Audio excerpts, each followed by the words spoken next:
Всем привет из Глазго, из Шотландии. Я вообще-то сюда приехала посмотреть на сборную. Играли чудовищно, но выиграли, и шансы на попадание на чемпионат мира есть. Но снимаю я не про это, а снимаю я про команду из 5-го шотландского дивизиона. Заинтригованы? Поехали!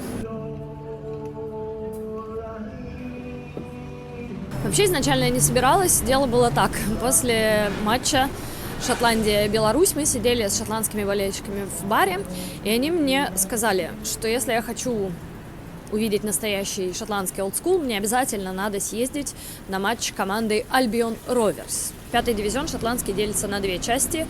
Это Highland и Lowland. Ну, Highland, сами понимаете, это в горах, а Lowland это вот здесь, недалеко от Глазго. Можно съездить, собственно, чем я сейчас и займусь, поеду туда. Нужно проехать немного на поезде от центра Глазго до местечка под названием Кот-Дайк. Вообще, конечно, мой топографический кретинизм когда-нибудь надо описать в книгах. Для дураков специально написано в приложении, что поезд уходит с другого вокзала. Глазго Квин-стрит. Здесь их два, и они рядом. Я стою, жду море погоды на Глазго Централ. Ну что ж, вот он, Глазго Квин-стрит, второй вокзал. В 8 минутах от Централ Стейшн. Ну, надеюсь, сейчас мы спокойно сядем и поедем в этот самый Кот-Дайк.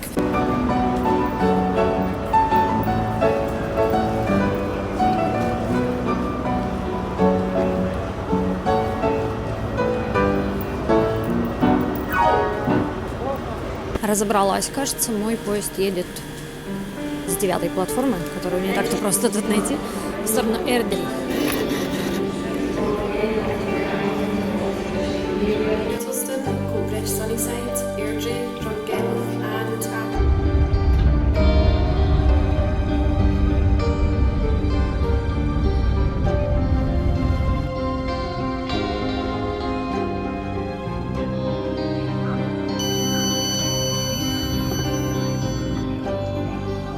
Итак, я приехала на станцию под названием Кот-Дайк, и теперь надо найти, где вообще стадион находится.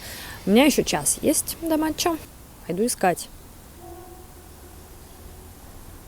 Туманно, честно говоря, и как-то очень по-хэллоуински, очень по-октябрьски.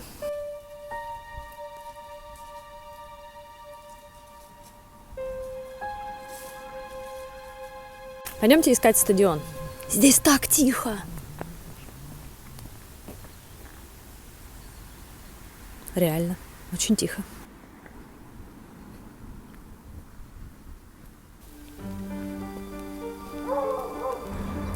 Вижу впереди какую-то церковь. Ну, если церковь есть, значит, все нормально. О, да. Вообще ощущение какое-то мистическое. Реально, еще в таком тумане все. Хорошо, дождя нет.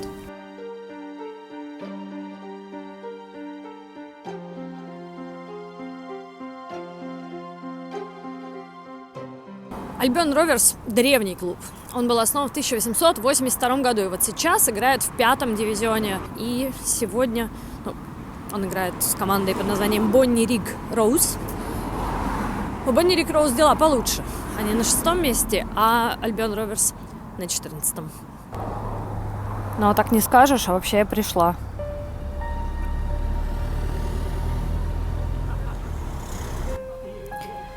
Вот смотрите, как интересно. Это в память об игроках Albion Rovers, которые погибли во время Первой мировой войны. Ну что ж, мы идем на трибуну. Вход 11 фунтов. Огромный стадион. Прямо такой монументальный.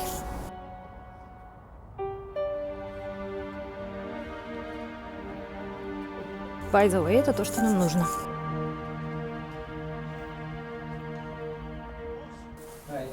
Ну, смотрите, программки разные.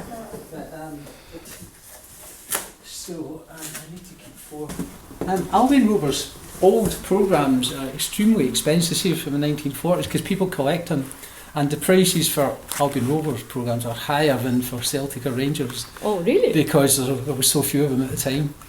So we were formed in 1882. And when we started, our club colours were blue and white, And in 1961, the year I was born, they changed to yellow and red. So there's a programme when it was blue and white. That's in 1953. I guess the bottom. Yeah. 53. Yeah. Old programmes. Yeah, Air United. I filmed about Air United. Yeah. By the way. Have that for free. Oh, thank you very much. Can I get one here and I'll give you... Ну вот вам, пожалуйста, Шотландия. Я только пришла, сразу мне кучу всего надарили и рассказали. Вы только посмотрите на вот эту древность. We played in other places in Coatbridge, but we moved here. Our first game here was on Christmas Day 1919. Ой, я смотрю, даже приехали какие-то болельщики команды гостей. Во всяком случае, там кто-то стоит за воротами. Пойдемте поищем, где у нас еда, потому что программки и значки просто сразу бросаются в глаза, просто тут же на входе, клабшоп, а еду надо поискать. Насколько я понимаю, алкоголь здесь не продают, но зато можно кофейку выпить. На самом деле у меня есть невыпущенный выпуск про шотландскую еду, который мы сделали вместе с Настей. Я думаю, что автопом я его обязательно выпущу скоро, тем более, что он почти смонтирован. Там мы рассказываем про Irn-Bru, но я думаю, что сейчас как раз есть повод повторить то, что мы там рассказываем. Дело в том, что Irn-Bru, он, в общем-то, был придуман в Шотландии специально для того, чтобы люди не бухали, не пили слишком много. И подавалась это вот, была реклама такая, что вот это действительно напиток для настоящих мужиков. Я думаю, вы помните эту рекламу. Мне, например, в детстве всегда казалось, что Irn-Bru это что-то очень неприличное. Это какой-то напиток для возбуждения, что ли, или что. Потому что такая реклама была, напиток только для взрослых. На самом деле там ни капли алкоголя, конечно, нет. И сахара теперь там тоже мало. Cheers, guys. Alec, good evening. The badge was, it's got a rose and cutlasses on it. Albion is an old-fashioned name for either England or Britain. And so the rose represents Albion. But this rose is a bit like a Yorkshire Lancashire rose.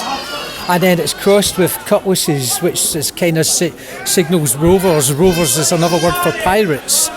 So in 1882 there were two teams in Coatbridge called the Albion and the Rovers, and they joined together and became Albion Rovers.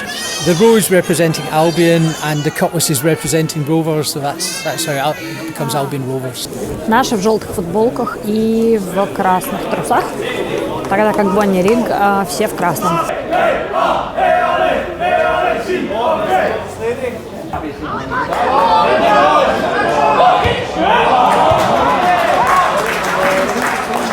We're older than Celtic. Older than Celtic, yeah. And dare I say, older than Rangers. It depends what you think. When you think Rangers were formed. The first Rangers were formed in 18. Oh, there we go. Just as I'm speaking, we've lost a goal. Yeah. Scored for Bonnyrigg Rose, number 9, Cameron Ross. Devine goes to the cross, still has it though. Plays it back out to Dowling. Chance for Dowling to get a shot away. Fell back for Dowling, and now Cammy Ross finishes it in the bottom corner, and Cammy Ross gets on the score sheet here after 13 minutes. If you consider that Rangers were formed, the current Rangers were formed in 2012, we're older than them as well. Prior to the Second World War, we were maybe a bit more of a force in the country than we are just now. Our most famous moment was in 1920 when we got to the Scottish Cup final. We beat Rangers in the semi-final. Rangers were the top team at the time and they won the league, and we were bottom of the league, but we had to play 3 games against Rangers. There were 2 draws, and in the third game at Celtic Park we won 2-0. Unfortunately we lost in the final to Kilmarnock 3-2. I forgot to tell this, a story about the final. Our goalkeeper got arrested the night before the match. Why? I don't know. I think there was some incident. They were drinking, and he get arrested for some misdemeanour involving alcohol. And he had to get him out of the police cell the next morning to go and play in the match. Some people say it was a factor in us losing because the goalkeeper wasn't in the top of his game. But how true it is or not, I don't know. But that's certainly a story that everyone believes. Первый тайм закончен. Мюнхен пропустили довольно дурацкий гол, но в целом шансы есть. Посмотрим, что будет во втором. Our manager used to play for West Ham. Yeah, from there, Sandy Clark. And he played for Hearts and Rangers.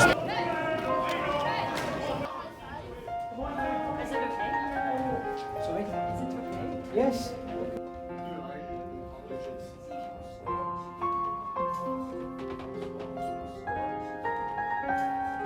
Мы здесь в Boardroom.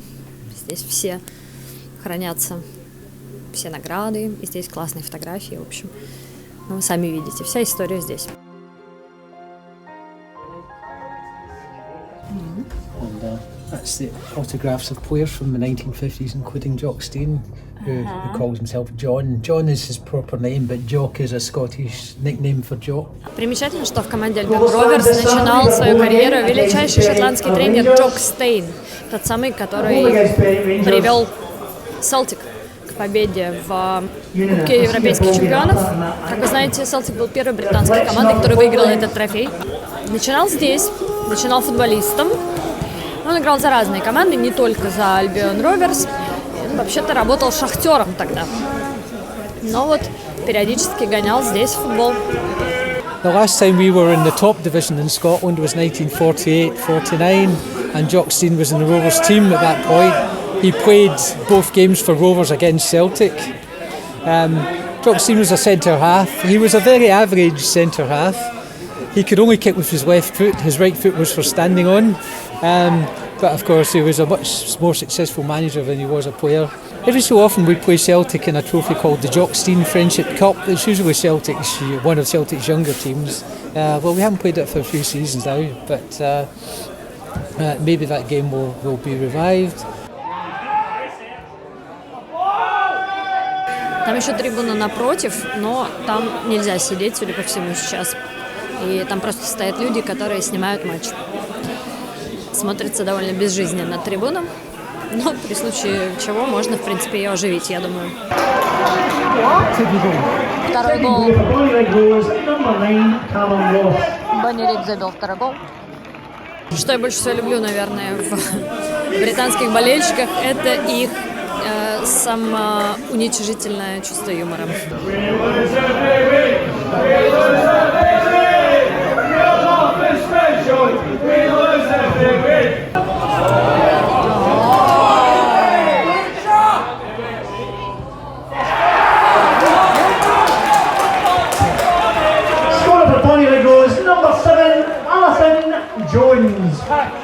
А вот на самом деле Albion Rovers опускается там все ниже и ниже в таблице сейчас, но это на самом деле ничего не значит, потому что в этом году здесь нет relegation, потому что будет реорганизована лига, как мне сказали, и поэтому никто не вылетает сейчас. Ну и хорошо. Вот смотрите, все равно аплодируют своим игрокам, вот это я понимаю.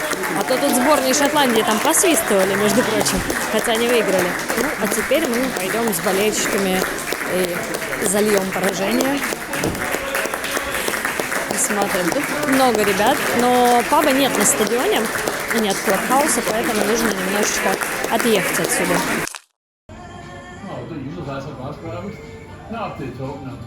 Where we are now? It's the St Andrews Bar. It's the nearest bar to. Well, it's well known as a whiskey bar, including one whiskey which will cost you £27 if you buy it, apparently, for a shot. Yeah. But it's got every range of whiskey you could imagine. What does it mean to be a supporter of Albion Rovers? Lifelong pain, suffering. It's life. Yeah. My dad took me in my pram when I was a baby, and he's got a lot to be blamed for. Yeah. And my other team as well. And he got me into that too, and they're doing as badly, and it's just life though. Some people will always support the local team. They've got that sort of mentality where we'll support a local team. It just so happens that we grew up in Coatbridge and not Milan or Munich or Manchester or Barcelona. That's the way it is. Life deals your hand and you get on with it. And you're the odd one out in Coatbridge if you support the Rovers, yeah, indeed, yeah. rather than the old firm. Yeah. So, but There's been great moments as well. a few. my dad first took me to Clifton Hill in 1966. I haven't missed a home game since apart from once when I was Series L, since 1977. Well, apart from the COVID year when you weren't allowed in. But no, that's the only home game I ever missed, and I was lying in the Monklands at the time. That was a hospital. So what's your best ever game you ever been to? Oh, I don't know. I haven't talked to somebody with a terrible memory.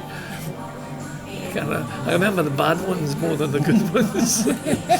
And more bad ones. An 11-1 defeat by Partick Thistle coming in ninth. Вот таким получился выпуск про Альбион Роверс. Подписывайтесь, ставьте лайки, рассказывайте друзьям, если вам понравилось. Я надеюсь, что вам понравилось, потому что мне футбольный клуб Альбион Роверс очень понравился, особенно понравились его фанаты. Несмотря на то, что клуб не добивается больших успехов, они ездят за ним, они посещают каждый матч, и это очень и очень круто. Ну и, собственно, есть тут еще способы поддержать мой канал. Читайте описание. Если хотите там помочь, пожертвовать какие-то деньги, я буду, конечно, очень рада. Ну и без этого я вам тоже рада. На этом все. Пока-пока.